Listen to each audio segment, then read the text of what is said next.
ہن جناب دے سامنے بڑی فصاحت و بلاغت دے نال محترم المقام جناب قبلہ مولانا سید فدا حسین شاہ صاحب بخاری منڈی باولدین تو ذکر محمد و آل محمد بیان کریں دے. تھوڑا جا ماحول نہ اگے بنا لو اتھے بچیو تاکہ ماحول بن جائے. قبلہ صاحب اچھے طریقے نہ پڑھ سکیں. اچھی آواز نہ پڑھو صلوات اللہم.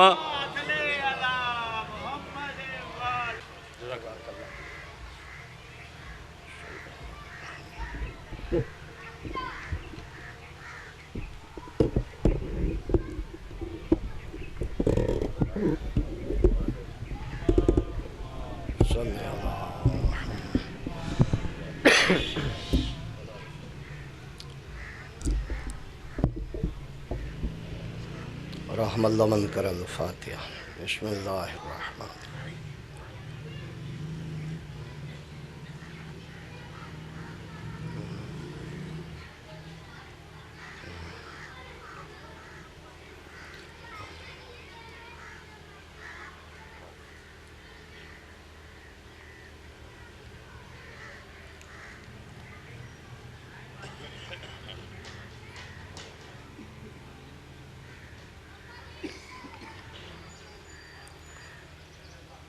رب اشرح لی صدری ویسر لی امری واحلل عقدۃ من لسانی یفقهوا قولی. رب صل علی محمد وآل محمد. ما شاء اللہ لا حول ولا قوة الا باللہ توکلت علی الحی الذی لا یموت والحمد للہ الذی لم یتخذ ولد ولم یکن له شریک فی الملک ولم یکن له ولی من الذل وکبرہ تکبیرا. صلوات صلی اللہ. الصلاة والسلام على رسوله الكريم ووصيه المجتبى. أما بعد فقد قال حق سبحانه وتعالى في كلام المجيد. بسم الله الرحمن الرحيم. لقد أرسلنا رسلنا بالبينات وَأَنزَلْنَا مَعَهُمُ الْكِتَابَ وَالْمِيزَانَ. صلوات محمد وآل محمد. صلی اللہ محمد. معززین، اس ذکر پاک کی ابتدا ہے. عبادت کے لیے آپ تشریف لائے. شاہ صاحبان نے یہ پروگرام ہم سب کو عبادت کے لیے عطا کیا اور میری بھی پہلی حاضری ہے آپ کی خدمت میں. کوشش کروں گا کہ جتنی دیر ذکر پاک کروں آپ بھی مطمئن ہوں. کچھ میری گزارش پہنچ رہی ہے نا؟ مہربانی. ظاہر ہے پہلی حاضری پہلا دن ہے. میں آپ کی طبیعتوں سے واقف نہیں، آپ میرے انداز سے واقف نہیں، لیکن بات ایک اکٹھی ہے. وہ ہے کہ ہم سارے محمد والے محمد کے چاہنے والے ہیں. جو قرآن مقدس کی آیت میں نے پڑھی ہے، ابھی عزیز مجھ سے پہلے بڑی ذمہ داری کے ساتھ نصیحت فرما رہے تھے کہ اگر ہم اپنا قبلہ درست کر لیں تو سمجھو معاشرہ ہی ٹھیک ہو گیا. تھوڑا سا سر ہلا دینا، سلامت رہیں. ظاہر ہے ہم صرف کہنے پہ زور دیتے ہیں، عمل کی طرف ہمارا دھیان نہیں ہے. تبلیغ ہے تو صرف دوسروں کے لیے، اپنے اوپر لاگو نہیں ہے. میں غلط تو نہیں نہ کہہ رہا ہوں. حقیقت ہے اگر انسان عدل کی طرف آ جائے، انصاف کی طرف آ جائے تو سارے جھگڑے ہی ختم ہو جائیں۔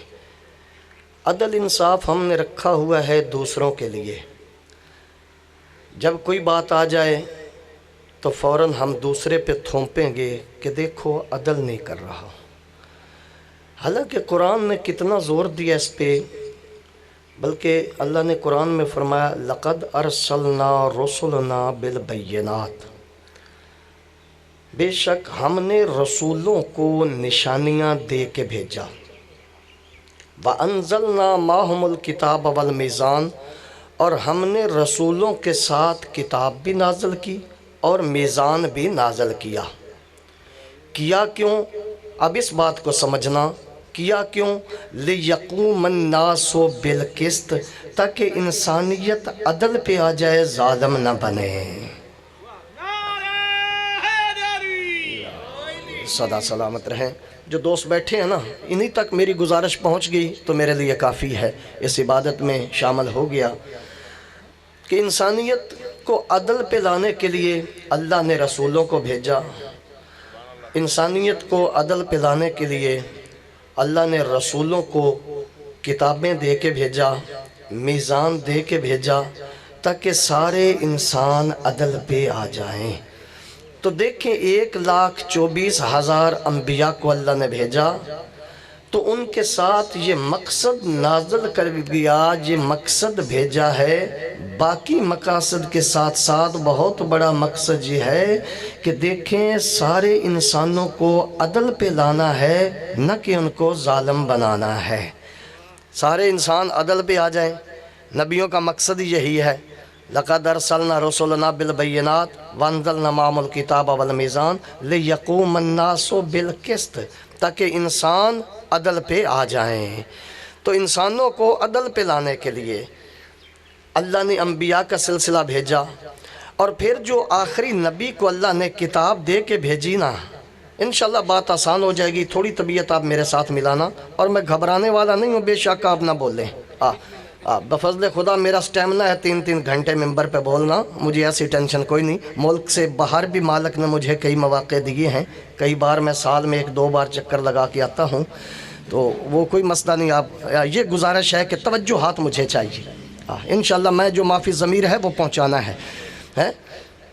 انسانیت کو اللہ نے عدل کے لیے انبیاء کو بھیجا، اور پھر جو آخری نبی کو، یہ سپیکر کی آواز کبھی کم کبھی زیادہ ایک جگہ پہ رکھ دیں، جو پہلے تھی نا وہاں پہ ٹھیک تھی۔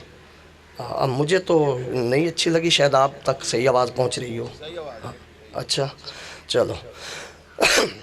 تو اللہ نے جو اپنے نبی کو کتاب دے کے بھیجی ہے نا، اس کتاب کے اندر خالق کائنات نے، مالک نے ہمیں عدل کے اوپر قائم رہنے کا حکم دیا، عدل پہ قائم رہنے کا حکم دیا۔ اللہ نے فرمایا ان اللہ یأمر بالعدل والاحسان، اللہ تمہیں عدل کا بھی حکم دیتا ہے اور احسان کا بھی حکم دیتا ہے، یعنی عدل بھی کریں، سلامت رہیں، آباد رہیں، شاد رہیں، عدل بھی کریں اور احسان بھی کریں۔ پھر اللہ نے قرآن میں دوسرے مقام پہ ارشاد فرمایا ان اللہ یأمرکم ان تؤدوا الامانات الی اہلہا وَإِذَا حَكَمْتُمْ بَيْنَ النَّاسِ أَن تَحْكُمُوا بِالْعَدْلِ، جب تمہارے پاس کوئی امانت ہو نا، تو جس کی امانت ہے سیم اسی طرح اس تک لوٹا دو، اسی طرح اس کو دے دو۔ میں کچھ عرض کر سکا نا، جیسے کسی کی امانت لی ہے نا، اسی طرح کی اس کو واپس کر دو۔ اور اگلا جملہ فرمایا کہ اللہ تمہیں عدل کا حکم دے رہا ہے نا، کہ جیسے کسی کی امانت لی ہے اسی طرح واپس کر دو، اور جب کبھی تمہیں پریہاں پنچایت کا جج بنایا جائے تو تمہارا فیصلہ جانبداری پہ نہ ہو، عدل پہ ہو۔ سدا سلامت رہیں، آباد رہیں، شاد رہیں۔ کچھ بات پہنچ گئی کہ تمہارا فیصلہ، ہم تو جو ہوتا ہے نا اپنے حق میں فیصلے کرتے ہیں، جو بات ملی اپنی طرف لے آیا، جو فیصلہ ہوا اپنی طرف لے آیا۔ جو قرآن کا حکم ہے، قرآن نے تو یہ کہا کہ جب تمہیں کہیں پردیاں کا پنچ بنا دیا جائے، کبھی تمہیں جج بنا دیا جائے، تو تمہارا فیصلہ جانبداری پہ نہ ہو، عدل پہ ہو۔ عدل پہ تمہارا فیصلہ ہونا چاہیے۔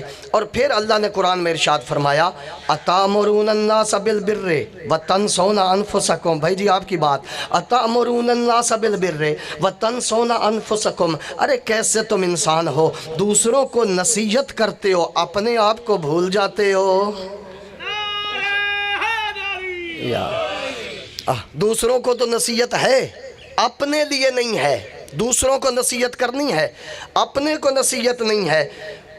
دوسروں کو کہنا ہے، خود عمل کر کے نہیں دکھانا۔ اب بس میں نے تمہید ختم کر دی ہے، بات ہدیہ کرنے لگا ہوں۔ جتنے دوست بیٹھے اپنے آپ کو کم نہ سمجھنا، جہاں ملائکہ بھی یقیناً تشریف فرما ہوں گے، جہاں پہ صف اعضاء ہوتی ہے وہاں سبھی ہستیاں آتی ہیں۔ تو آپ توجہ سے یہ گزارش میری سننا، اللہ نے بار بار قرآن میں ہمیں حکم دیا کہ اے انسانوں عدل کرو۔ میں نے انبیاء کو بھیجا عدل کے لیے، میں نے تمہیں عدل کا حکم دیا، میں نے کتابیں تمہاری طرف بھیجی تاکہ تم عدل پہ آ جاؤ۔ اور پھر فرمایا اتامرون الناس بالبر وتنسون انفسکم، ارے تم کیسے انسان ہو دوسروں کو نصیحتیں کرتے ہو اپنے آپ کو بھول جاتے ہو۔ اس کا مطلب ہے جو کہو پہلے کر کے دکھاؤ، جو کہنا ہے پہلے کر کے دکھانا ہے، لفظ ضائع نہ ہو جائے۔ جو کہنا ہے وہ پہلے کر کے دکھانا ہے۔ بھئی اللہ ہمیں عدل کا حکم دے رہا ہے، اگر خود عدل نہ ہوتا ہمیں عدل کا حکم کیوں دیتا ہے؟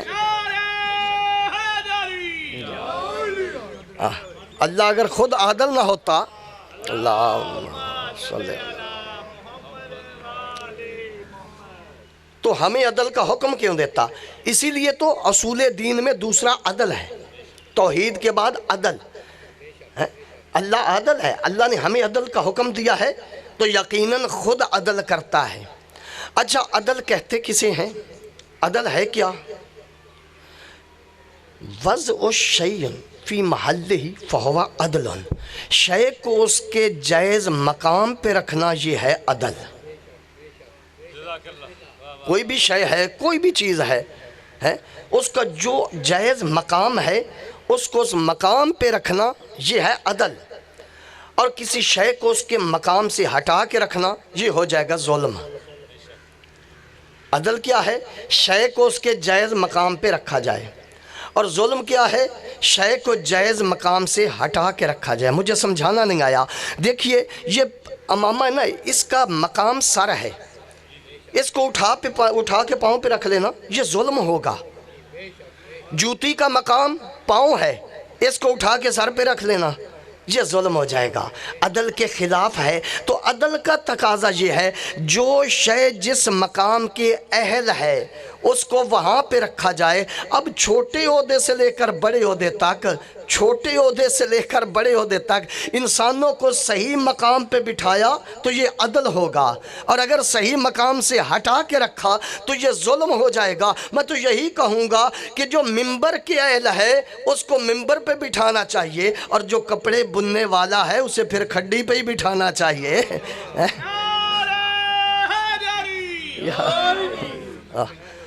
جو جائز مقام ہے اس کو اس کے مقام پہ رکھنا چاہیے، جو جہاں کا ہے، جو انسان جس اہل ہے اس کو اس مقام پہ رکھنا یہ ہے عدل۔ تو اللہ نے اپنے انبیاء کو بھیجا عدل کے لیے، اللہ نے اپنی کتابیں بھیجیں تاکہ انسانیت عدل پہ آ جائے۔ اچھا سارے انبیاء آئے اور انبیاء کو بعض پر فضیلت دی ہے، بعض کو بعض پر فضیلت دی۔ قرآن نے کہا تلک الرسل فضلنا بعضهم علی بعض، ہم نے بعض رسولوں کو بعض رسولوں پر فضیلت دی ہے۔ اس کا مطلب ہے سارے رسول بھی برابر کے نہیں ہیں، بعض رسولوں کو بعض رسولوں سے فضیلت دی ہے۔ تو جتنے رسول آئے اس کا مطلب ہے ان میں بھی کمی بیشی درجہ بدرجہ ہے۔ اچھا آپ علماء سے پوچھا کہ یہ ان کو فضیلت ملی کیسے ہے؟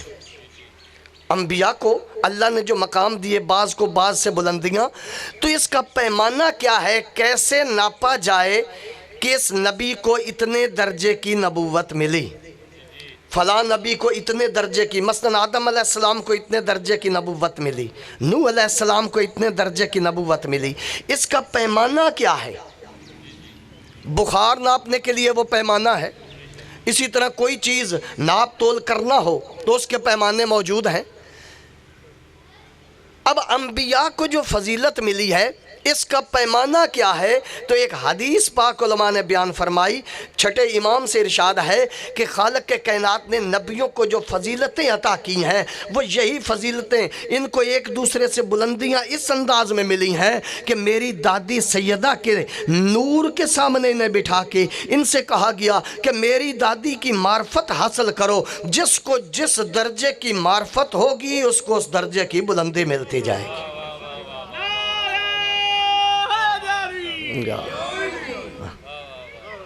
جس کو جس درجے کی معرفت ہوگی اس کو اس درجے کی بلندیاں ملتے جائیں گی۔ تو اس کا مطلب ہے سیدہ کی معرفت درجات کو بلند کرتی ہے۔ انبیاء کو حکم ہے کہ سیدہ کی معرفت کریں۔ دیکھیں نا، سیدہ نبی نہیں ہے، سیدہ امام نہیں ہے، لیکن کام ہے تو نبوت جیسے، عمل ہے تو امامت جیسا۔ کچھ سن رہے ہیں میری گزارش؟ معظمہ کے دن ہے نا، یہ ہیں یہ دو چار باتیں آپ کی خدمت میں عبادت کے لیے، اس کا ثواب شاہ صاحب اور آپ سب کے مرحومین کی روح کو پہنچے۔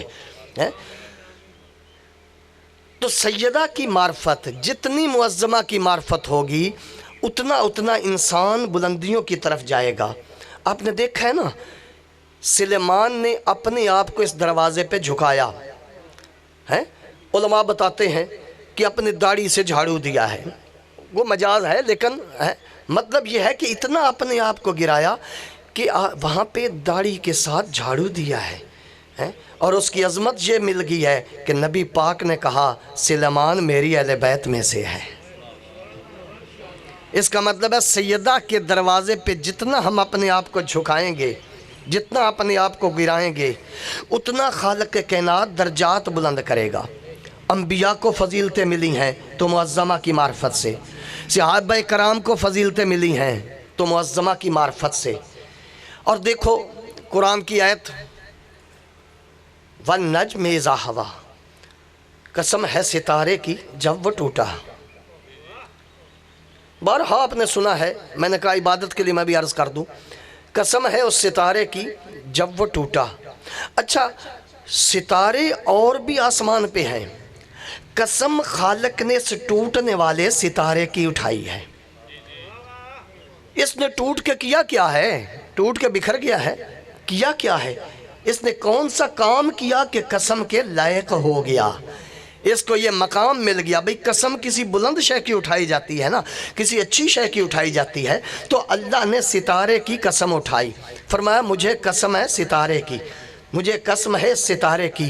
اس نے کیا کیا ہے؟ بھئی دیکھو، اس ستارے نے اپنے آپ کو توڑا ہے۔ کیسے توڑا ہے؟ سائنسدان بتاتے ہیں کہ یہ جو زہرہ ستارہ ہے نا، یہ اس کرۂ ارض سے بڑا ہے، اس زمین سے بڑا ہے، اور بڑا ہو کے آیا ہے سیدہ کے دروازے پہ، ہے بڑا، جھکا ہے سیدہ کے دروازے پہ۔ اتنا بڑا، قرۂ ارض سے بڑا ہے۔ اب پھر تسلیم کرنا پڑے گا نا کہ جب یہ وہاں سے چلا، چاہے جتنا بڑا تھا، اس نے اپنے آپ کو چھوٹا کرنا شروع کیا ہے، چھوٹا کرنا شروع کیا ہے، اور چھوٹا کرتے کرتے اپنے آپ کو اتنا چھوٹا کر دیا، اتنا کمزور کر دیا، اتنا نیچے کر دیا ہے، اتنا چھوٹا اپنے آپ کو کر دیا کہ جب بوسے جتنا بچا تو سیدہ کے دروازے کو چوم لیا۔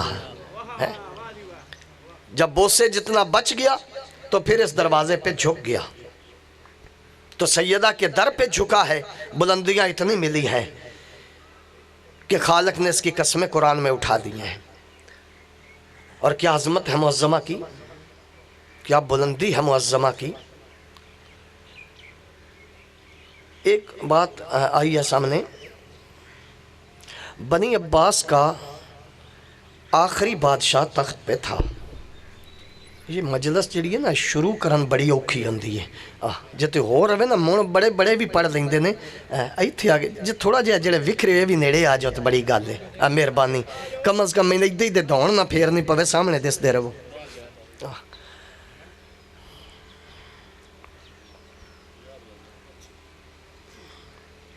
مہربانی، اللہم صلی اللہ۔ یہ مطلب ہے جلدی آن دا قصور ہے۔ چلو بہرحال ذکر ہے، تذکرہ مالکوں کا، عبادت کے لیے میں نے کرنا ہے، باتیں آپ کی سنی ہوئی ہیں، روز آپ ذکر سنتے ہو، اس قرآن کا پڑھنا عبادت ہے، پڑھنا بھی عبادت، سننا بھی عبادت، اس لیے میں پڑھ کے اپنی عبادت کر رہا ہوں، آپ یہ ٹوٹے پھوٹے مجھ کے لفظ جو ہیں وہ سن کے عبادت کر رہے ہو، اور حاصل ثواب آپ سب کے مرحومین اور شاہ صاحبان کے مرحومین کی روح کو پہنچے۔ بنی عباس کا آخری بادشاہ تخت پہ بیٹھا ہے،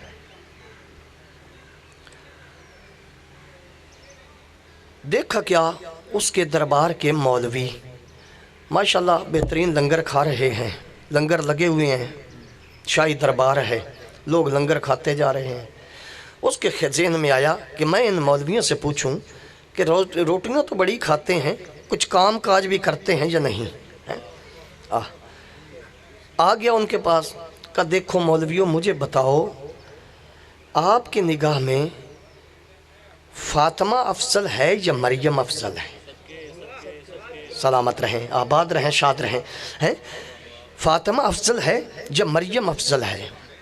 یہ دن معظمہ کے ہیں اس لیے میں یہ باتیں عرض کر رہا ہوں، چند ایک آپ سیدہ افضل ہے یا مریم؟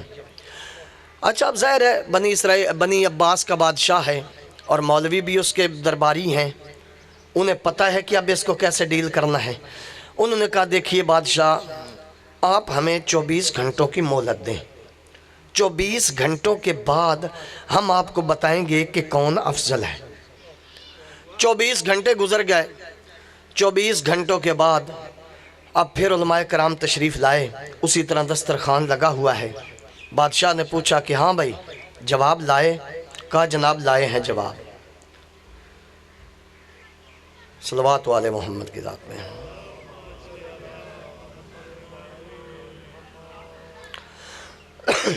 سبحان اللہ، ایک اور صلوات پڑھنے والے محمد صلی اللہ محمد۔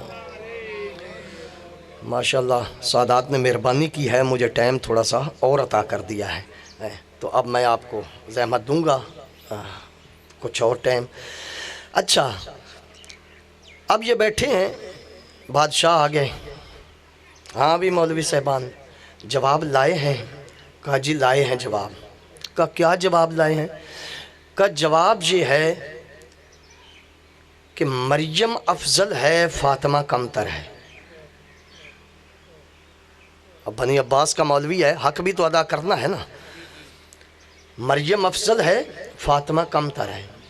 کہا صرف زبانی کلامی یا کوئی دلیل بھی لائے ہو؟ کہا 2 دلیلیں لائے ہیں۔ کون سی دلیلیں؟ کہا پہلی دلیل تو یہ ہے کہ مریم کے بارے میں قرآن میں پورا سورہ مریم ہے، جبکہ فاطمہ کے بارے میں کوئی نہیں ہے۔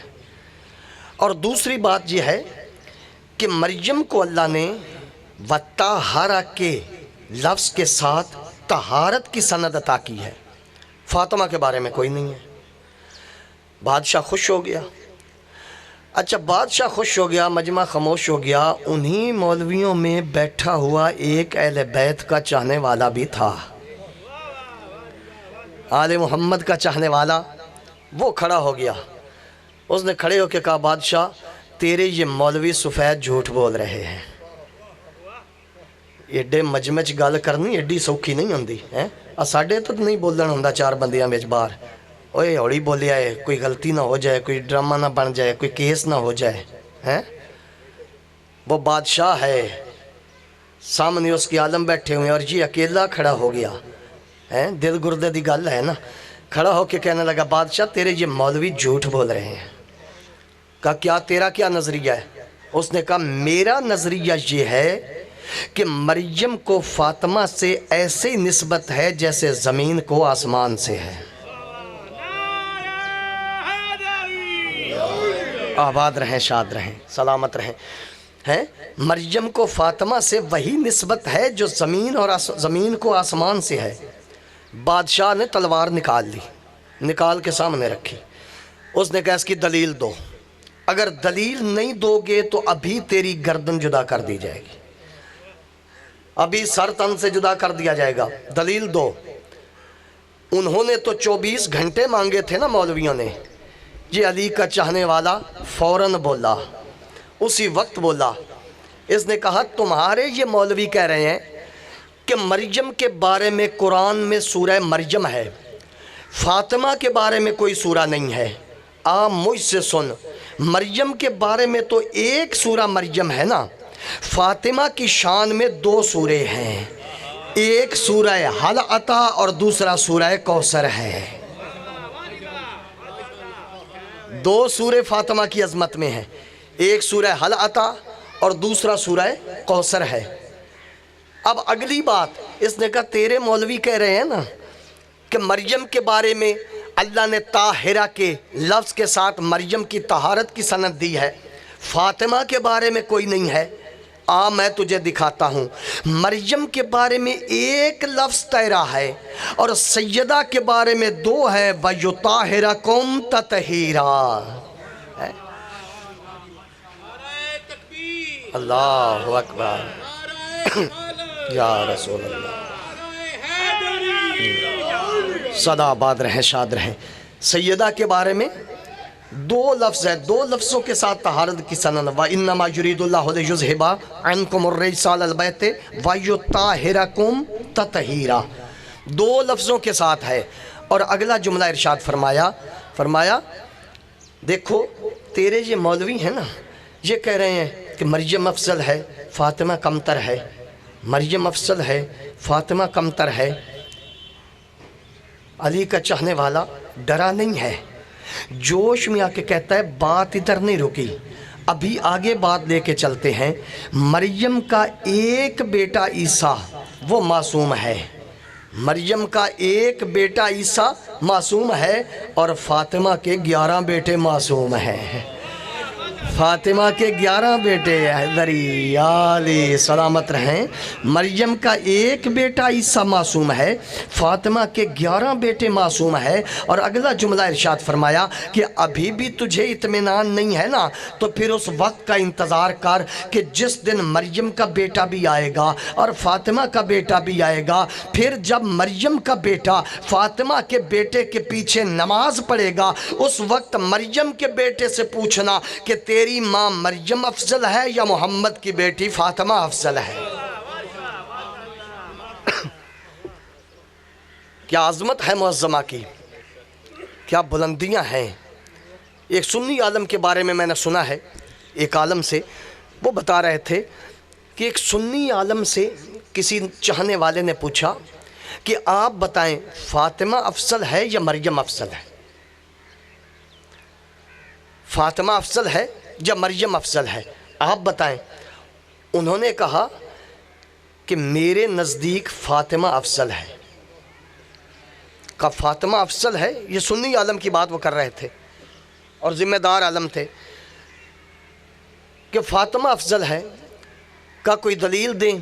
انہوں نے کہا دلیل دیتا ہوں، دلیل یہ ہے کہ میرے نبی نے کہا ہے الفاطمہ تو بضعۃ منی، فاطمہ میرا جز ہے، میں نبی کے جز سے کسی کو بلند کیسے مان دوں؟ کیا کریم دلیل ہے۔ میں نبی کے جز سے کسی اور کو کیسے بلند مان لوں؟ جو ہے ہی نبی کا حصہ، جو نبی کا ٹکڑا ہے، اس سے میں بلند کس کو مان لوں؟ اور میرے محترم سامعین، کیا عظمت ہے معظمہ کی۔ میں نے کہا نا، جو اس در پہ جتنا جھکتا ہے اتنی اسے بلندیاں ملتی ہیں، جو اس در پہ اپنے آپ کو جتنا گراتا ہے اتنی اس کو بلندیاں ملتی ہیں، اتنی اس کو مقام ملتے ہیں۔ سلیمان نے اس در پہ اپنے آپ کو گرایا، مالکوں نے مقام عطا کیا ہے۔ ابا ذر نے اس در پہ اپنے آپ کو گرایا، مالکوں نے کیا بلندیاں عطا کی ہیں۔ تو جو اس در پہ گرتا ہے مالک اس کو بلندیاں عطا کرتا ہے۔ لہٰذا جتنی جتنی معرفت سیدہ کرتے جاؤ گے اتنی اتنی بلندیاں ملتی جائیں گی۔ عام بات نہیں ہے سیدہ، میں نے عرض کیا نا کہ ایک طرف نبوتیں ہیں، ایک طرف امامتیں ہیں، بیچ میں فاطمہ ہے، یعنی نبوت اور امامت کو پیوند لگانے والی فاطمہ ہے، ان کو جوڑنے والی فاطمہ ہے۔ اتنی عظیم ہستی ہے۔ ہمارے سنی بھائی، ان کی کتاب ہے فرائد السبتین، علامہ ہندلی علیہ رحمہ کی، اس میں انہوں نے لکھا، اس کتاب کے اندر اہل سنت کے بہت بڑی کتاب ہے معتبر، اس میں انہوں نے لکھا کہ فاطمہ اور علی کی اللہ نے شادی عرش پہ کر دی تھی۔ باتیں میں ترکڑی چھیڑ بیٹھا ہوں اور صبح کا ٹائم ہے، اب ظاہر ہے میں نے اسی کو لے کے آگے بڑھنا ہے، آپ کی توجہات کے سہارے، آپ کی محبتوں کے سہارے۔ سنی عالم انہوں نے لکھا کہ علی و بطول کی شادی اللہ نے آسمانوں پہ کر دی، اور نبی کو بھی حکم دیا کہ جو عرش پہ ہم نے نکاح کر دیا ہے نا، اسی کی نقل آپ بھی مسجد میں دکھا دو، اس کی نقل آپ بھی مسجد میں دکھا دو جو ہم نے عرش پہ کیا ہے۔ علامہ لکھتے ہیں کہ نبی پاک نے علی کو بلایا اور مبارک دے کے کہا کہ یا علی تجھے مبارک ہو، تیرا اور سیدہ کا نکاح اللہ نے عرش پہ کر دیا ہے۔ اور اگلی بات جو ہے، جس انداز میں بھی آپ کی مرضی ہے سننا، عبادت کے لیے آپ نے بولنا ہے، میں نے عبادت کے لیے ذکر کرنا ہے، آپ کا اور سیدہ کا نکاح اللہ نے عرش پہ کر دیا ہے اور حق المار زمین کو قرار دیا ہے، عرش و فرش کو حق المہر قرار دے دیا ہے۔ حق مار سمجھتے ہیں نا، سیدہ کا حق مار، سبحان اللہ، ماشاءاللہ آپ تو پڑھے لکھے دوست ہیں، میری طالب علم حیثیت ہے آپ سب کے سامنے، تو طالب علمانہ گزارشات ہیں۔ حق المہر جو میں سمجھانا چاہ رہا ہوں نا، جو میرے اندر ہے، آپ بہتر جانتے ہیں۔ حق المہر کیا ہے؟ حق مار عورت کی وہ ملکیت ہوتی ہے جو قابل انتقال نہیں ہوتی۔ کچھ میں سمجھا چکا ہے، اس بات کو میں عرض کر چکا۔ حق مار کون سی ملکیت ہے؟ بھی دیکھیں نا، ایک ملکیت آپ نے کسی کو گفٹ کی ہے وہ الگ بات ہے، ایک وراثت ملی ہے وہ الگ بات ہے، لیکن حق مار عورت کی ایسی ملکیت ہے جو قابل انتقال نہیں ہے، اگلے نامے نہیں لگ سکتی، وہ اسی کے نام رہنی ہے۔ اللہ نے زمین و آسمان جتنے کچھ عرش فرش ہے، یہ سارا فاطمہ کا حق المہر قرار دیا ہے، حق المہر۔ اچھا میں ایک بات کہنا چاہوں گا، پھر آگے اپنی منزل کی طرف جاتے ہیں۔ حق المہر اللہ نے قرار دیا زمین و آسمان کو۔ اب سوچنے والی بات یہ ہے کہ بھی دیکھیں، آپ دوستوں میں سے کسی نے مجھے بلایا کہ مولوی صاحب آئیں ہمارے بیٹے کا نکاح پڑھیں۔ اب میں آ گیا نکاح پڑھنے کے لیے، بغیر پوچھے میں نے 5 کروڑ حق مار رکھ دیا بھی 5 کروڑ حق مار۔ آپ نے کہا سبحان اللہ مولوی صاحب، یہ آپ نے کیا کیا؟ میرے بیٹے کی اتنی حیثیت ہے وہ 5 کروڑ حق مار دے لے؟ آپ نے ہم سے پوچھی نہیں ہے، ایسے ہی رکھ دیا ہے۔ میں نے کہا اچھا سوری، مجھے نہیں پتا تھا، میرے علم میں نہیں تھا، تو میں نے اتنا کہہ دیا ہے۔ اب دیکھو، اللہ نے حق مار زمین کو رکھ دیا سیدہ کا، حق مہر سیدہ کا زمین کو رکھ دیا۔ اب یا تو اللہ کے علم پہ شک کر لو یا پھر یہ تسلیم کر لو کہ علی زمین و آسمان کا مالک ہے، پھر یہ تسلیم کرنا پڑے گا علی زمین و آسمان کے مالک ہے۔ اچھا، حق مار رکھ دیا ہے سیدہ کا زمین و آسمان کو، رکھا کیوں؟ جس بات پہ میں تھا کہ اللہ نے زمین و آسمان کو حق مار رکھ کے اور پھر اس کو سیدہ کی خاص ملکیت دینے کا سبب کیا تھا، وجہ کیا تھی کہ خاص سیدہ کی جب علی کے پاس تھی تو ادھر ہی رہتی، پھر بھی سیدہ کے پاس ہی تھی، لیکن علی سے لے کے فاطمہ کو دے دی، اسی لیے دی تاکہ بعد میں یہ قابل انتقال نہ ہو، کسی کی آگے نام کل کو کوئی یہ نہ کہے کہ میں نے وراثت لی ہے، کوئی وراثت نہ سمجھ لے، اس لیے اللہ نے حق مار بنا کے ہمیشہ یہ سیدہ کے نام کر دیا۔ اب قیامت تک یہ زمین و آسمان سیدہ کے حق مار میں رہے گا۔ ملکیت علی کی تھی، حق مار سیدہ کا بنا دیا، اب سیدہ کی ملکیت بن گئی ہے۔ اب سیدہ نے ایک قانون عطا فرما دیا۔ سیدہ نے فرمایا کہ سنو، جو بھی بندہ میری طرف سے قانون ہے، اب سیدہ کا قانون سننا، زمین آسمان حق مار سیدہ کا ہے، اب جملہ سیدہ کا سننا۔ سیدہ نے فرمایا جو بندہ بھی اس زمین پر چلے اور علی کی محبت دل میں نہ ہو، فرمایا اس کا چلنا حرام ہے۔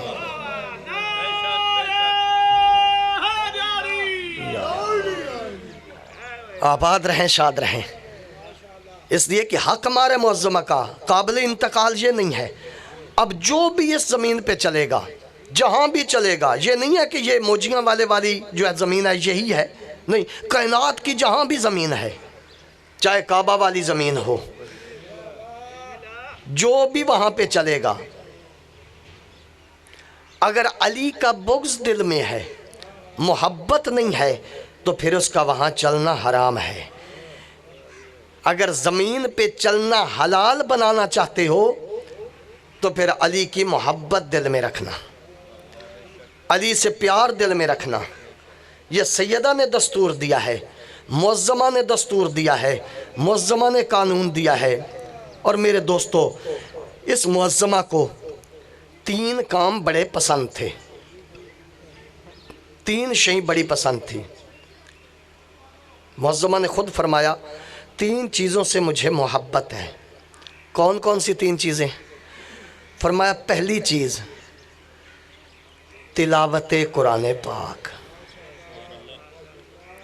قرآن کی تلاوت معظمہ کو بڑی پسند ہے۔ ہمیں بھی پسند ہے یا نہیں؟ ہمیں بھی پسند ہے یا نہیں تلاوت کلام؟ صرف پسند زبانی کلامی ہے۔ کبھی ہم اپنے گریبان میں جھانکے نا، میں دن میں کتنی بار قرآن کھولتا ہوں، کتنی بار قرآن کی تلاوت کرتا ہوں۔ میرے دوستو، جس گھر میں قرآن کی صبح تلاوت ہوتی ہے نا، روایتوں میں ملتا ہے کہ صبح کے وقت جس گھر میں قرآن پڑھا جاتا ہے وہ عرش والوں کے لیے ایسے ہی چمکتا ہے جیسے فرش والوں کے لیے ستارے چمکتے ہیں۔ اتنی بڑی قدر ہے، اتنی بڑی قیمت ہے قرآن کی تلاوت کی۔ مولا کائنات کا فرمان یاد آ گیا، عرض کرتا ہوں۔ مولا کائنات کا فرمان گرامی ہے کہ جس گھر میں قرآن کی تلاوت نہیں نہ ہوتی، اس گھر اور قبرستان میں کوئی فرق نہیں ہے۔ اللہ اکبر۔ کوشش کیا کریں، چند آیتیں لازمی جو ہے نا اپنے گھر صبح کو پڑھا کریں، تلاوت کیا کریں۔ صبح شرط نہیں ہے، کسی وقت بھی جب موقع مالک دے تب تلاوت کر دینا۔ تو قرآن کی تلاوت بہت بڑی عظیم ہے۔ جس گھر میں قرآن کی تلاوت ہوتی ہے اس گھر میں برکتیں ہی برکتیں نازل ہوتی ہیں، رحمت کے فرشتے وہاں پہ آتے ہیں جس گھر میں قرآن پڑھا جاتا ہے۔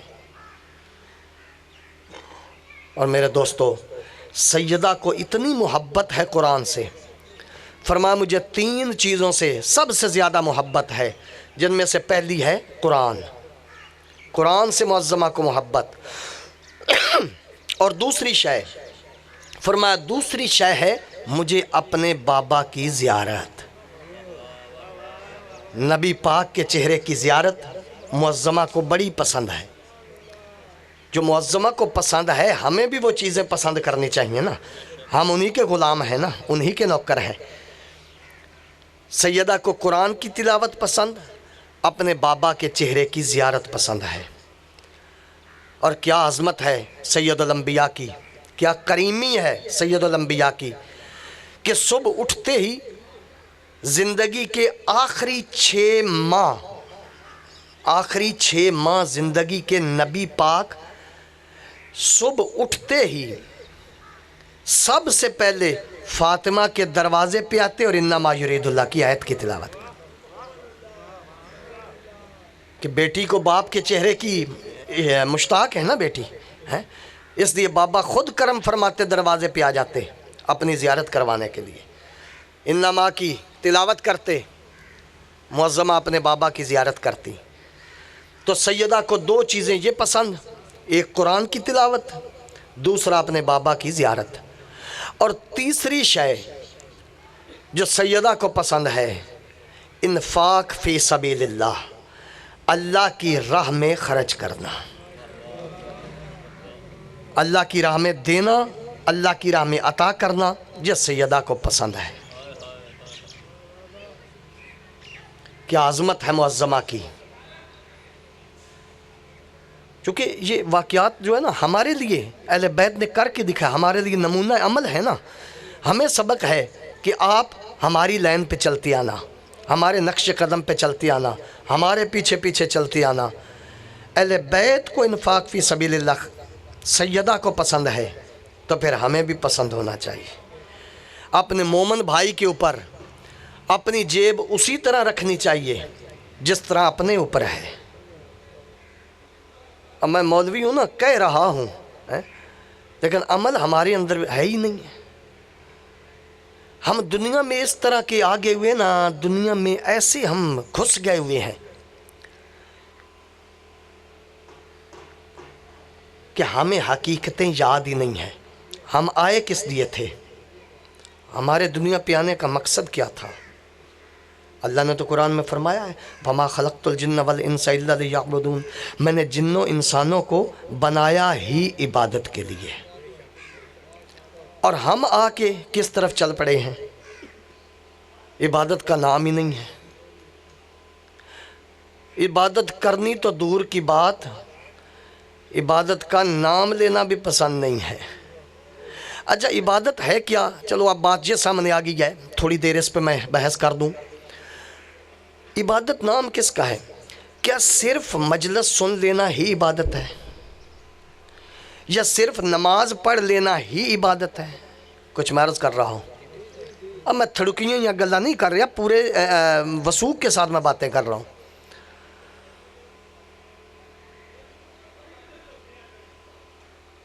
کیا روزہ صرف روزہ رکھ لینا ہی عبادت ہے؟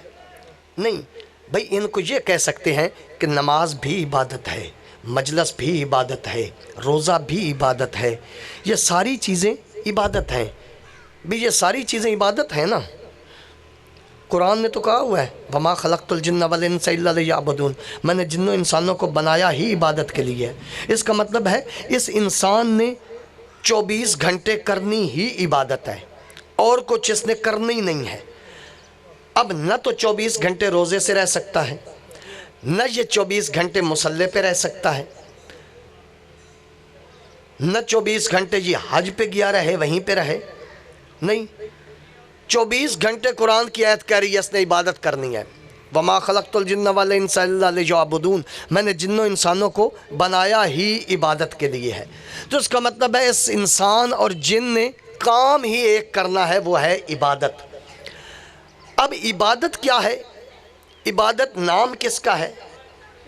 عبادت کہتے کسے ہیں؟ میں ایک لفظ میں آپ کی خدمت میں بات عرض کر دوں، عبادت ہے کیا؟